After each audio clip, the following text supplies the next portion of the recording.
جیسے کہ ایک چھوٹے بچے کی ڈیولپمنٹ اور نمو کا آغاز دودھ پینے سے ہوتا ہے اور کئی سال دودھ پینے کے بعد وہ گوشت کھانے کے قابل ہو جاتا ہے، بالکل اسی طرح اس بچے کو ایک عالمی سطح کا ایتھلیٹ بنانا ہے تو ایسا نہیں کہ آپ 2.5-3 برس کی عمر سے اسے جم بھیجنا شروع کر دیتے ہیں، بلکہ اسے چلنے کے لیے واکر کے ذریعے چھوٹے چھوٹے قدم لینے کی پریکٹس کرائی جاتی ہے، پھر بغیر واکر کے چلنا پھرنا اس کو سکھایا جاتا ہے اور اسی طرح پھر وہ دوڑنے کی پریکٹس کی جاتی ہے۔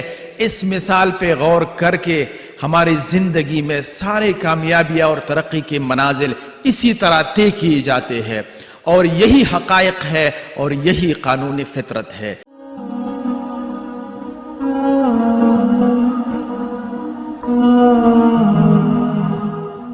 پہلی عادت یہ ہے do not living life in denial, یعنی اپنی زندگی انکار اور بے پرواہ ہو کر مت گزاریے۔ اس کا آسان مطلب یہ ہے کہ حقائق سے انکار کرنا اور اپنے خیالی پلاؤ پکتے رہنا۔ تو آپ کو سب سے پہلے کام یہ کرنا ہے کہ حقائق کو تسلیم کرنے کی عادت اپنانی ہے۔ یہ ایک بہت بڑی غلط فہمی لوگوں کے دماغوں میں پائی جاتی ہے کہ وہ راتوں رات امیر بننا چاہتے ہیں، پھر وہ زندگی میں ایسے بڑے بڑے اقدامات کرنے لگ جاتے ہیں جن کی وجہ سے بڑی بڑی مشکلات کے شکار ہو جاتے ہیں، کیونکہ وہ حقائق سے انکار یعنی قانون فطرت پر نہیں چلتے۔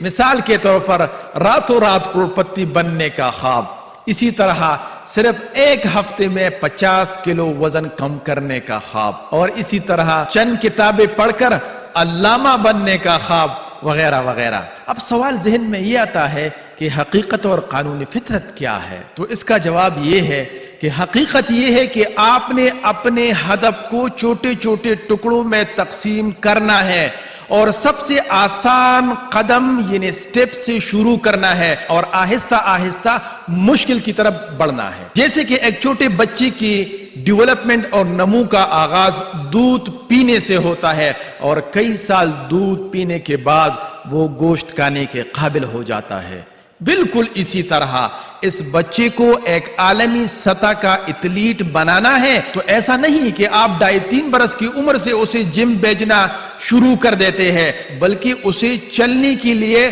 واکر کے ذریعے چھوٹے چھوٹے قدم لینے کی پریکٹس کرائی جاتی ہے، پھر بغیر واکر کے چلنا پھرنا اس کو سکھایا جاتا ہے اور اسی طرح پھر وہ دوڑنے کی پریکٹس کی جاتی ہے۔ اس مثال پہ غور کر کے ہماری زندگی میں سارے کامیابیاں اور ترقی کے منازل اسی طرح طے کیے جاتے ہیں، اور یہی حقائق ہے اور یہی قانون فطرت ہے۔ یہ زندگی کی حقیقتیں ہے۔ یہی اصول دوسرے مصنف جیمز کلیئر نے اپنی کتاب ایٹامک ہیبٹس میں بھی لکھا ہے۔ وہ لکھتے ہیں آپ اپنی زندگی بدل سکتے ہیں، بس اس کے لیے زندگی میں چھوٹی چھوٹی عادات بدلنی ہوں گی، اور یہی تھیوری ڈیرن ہارڈی نے اپنی کتاب دی کمپاؤنڈ ایفیکٹ میں بھی بتائی ہے۔ ڈیرن ہارڈی لکھتا ہے کہ عادات سیلف امپرومنٹ یعنی ذاتی بہتری کے کمپاؤنڈ ایفیکٹ ہوتا ہے۔ اس کا مطلب یہ ہے کہ ہماری زندگی ان تمام چھوٹے چھوٹے فیصلوں اور عادات سے بدلتی ہے جنہیں ہم روزانہ کرتے ہیں۔ اس کا مطلب یہ ہے کہ ہماری زندگی ان تمام چھوٹے چھوٹے فیصلوں اور عادات سے بدلتی ہے جنہیں ہم روزانہ کرتے ہیں، یعنی ہمیں اپنے معاشی مضبوطی کے لیے بالکل جسمانی مضبوطی کی طرح معاملہ کرنا چاہیے۔ ہم سب جانتے ہیں کہ ہم راتوں رات باڈی بلڈر نہیں بن سکتے، بلکہ کئی مہینوں تک روزانہ جم میں سخت ترین ورزش کر کے اور روزانہ اچھے کھانے کے بعد باڈی بلڈر بن سکتے ہیں۔ بالکل اسی طرح ہماری معاشی مضبوطی بھی روزانہ کے چھوٹے چھوٹے عادات کو مستقل مزاجی کے ساتھ کرنے سے حاصل ہوگی۔ اب آئیے اس بات کی طرف کہ آپ اپنے آپ کو معاشی طور پر مستحکم کرنے کے لیے سب سے پہلے اور چھوٹا کام کیا کرنا چاہیے؟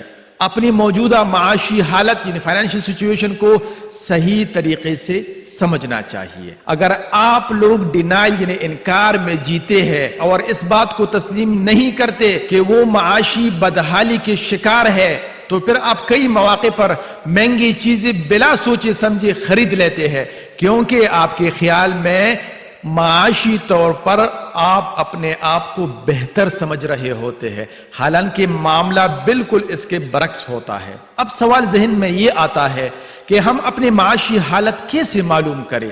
تو اس کا بالکل آسان طریقہ یہ ہے کہ آپ کاغذ اور پن لے کر 3 خانے بنائیں۔ ایک خانے میں آپ اپنی آمدنی لکھیے، دوسرے خانے میں آپ اپنے تمام اخراجات لکھیے، اور تیسرے خانے میں آپ اپنے ماہانہ بچت لکھیے۔ پہلے خانے میں آپ بہت آسانی کے ساتھ اپنی آمدن لکھ سکتے ہیں، لیکن دوسرے خانے میں آپ کو بہت سوچ و بچار کی ضرورت ہوگی۔ میں آپ کے آسانی کے لیے چند پیرامیٹر لکھوا دیتا ہوں۔ مثال کے طور پر آپ کہاں سب سے زیادہ خرچ کرتے ہیں؟ اسی طرح آپ کی ماہانہ مقررہ یعنی فکسڈ اخراجات کن کن چیزوں میں ہوتی ہے؟ مثلا گھر کا کرایہ، ٹرانسپورٹیشن چارجز، موبائل چارجز، بجلی کا خرچہ وغیرہ وغیرہ۔ اور اسی طرح آپ اپنے تمام اخراجات لکھ لیجئے گا، اور تیسرے خانے میں آپ اپنی ماہامدنی سیونگ یعنی بچت لکھیے۔ تو اس چھوٹے اور مختصر مشق کے بعد آپ کو خود بخود اندازہ ہو جائے گا کہ آپ کی معاشی حالت بہتر ہے یا بدتر ہے۔ کئی دفعہ ہم جب یہ مشق ورکشاپ میں کراتے ہیں تو لوگ سکتے میں آ جاتے ہیں کہ ہم تو بہت بری حالت میں ہیں۔